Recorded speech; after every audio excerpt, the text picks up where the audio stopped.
हा बघा चारची कसोटी, चारची विभाज्यतेची कसोटी म्हणजे अशी संख्या आपण कोणती संख्या घेतली काय एखादी त्या संख्येच्या दशक स्थानच्या व एकक स्थानच्या अंकांनी मिळून जी कोणती संख्या तयार होणार आहे त्या संख्येला जर 4 ने पूर्ण भाग जात असेल तर त्या जी काय आपली संख्या असेल त्याला 4 ने पूर्ण भाग जातो।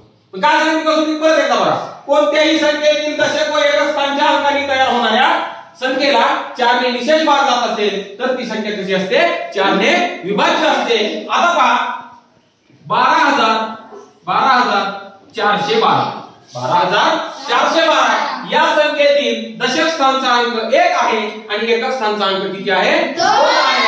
या दोन अंकांनी मिळून संख्या तयार झाली, किती झाली या दोन अंकांनी मिळून कोणती संख्या तयार झाली 3। बेरीज नाही करायची, संख्या कोणती तयार झाली हा रुद्र अरे या दोन अंकांनी मिळून संख्या किती आहे 12 संख्या ही तयार झाली, 12 ही संख्या तयार झाली। मग 12 ला 4 ने भागले करे 4 3 12 ला 4 ने भाग जात असेल तर या पूर्ण संख्येला पण कसा जातो 4 ने भाग पूर्ण जातो। म्हणजे या संख्येतील दशक स्थानचा अंक आणि एकक स्थानचा अंक या दोन अंकांनी जी काही मिळून 12 संख्या तयार झाली या संख्येला 4 ने कसा भाग जातो पूर्ण भाग जातो। म्हणजे ही पूर्ण संख्या 4 ने कशी असते विभाज्य असते।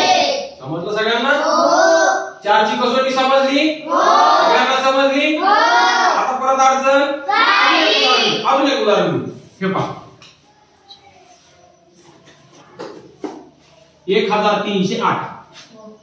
आता या संख्येतील दशक स्थानचा अंक कोणता आहे 0, एकक स्थानचा कोणता आहे 8। मग ह्या दशक स्थान आणि एकक स्थानच्या मिळून अंकांची संख्या किती तयार झाली आपली 8 कारण 0 असल्यामुळे डायरेक्ट 8 म्हणतो आपण 8 तयार झाली। आता ह्या 8 ला 4 ने भाग जाईल का मग ह्या 8 ला जर 4 ने भाग जात असेल तर ह्या पूर्ण 1308 ला पण 4 ने भाग जाईल का रुद्र जाईल ना। आपली कसोटी ती सांगते काय सांगते संख्येतील दशक स्थानचा अंक व एकक स्थानचा अंक या दोन अंकांनी मिळून तयार होणाऱ्या संख्येला जर 4 ने भाग जात असेल तर त्या पूर्ण संख्येला पण 4 ने भाग जातो।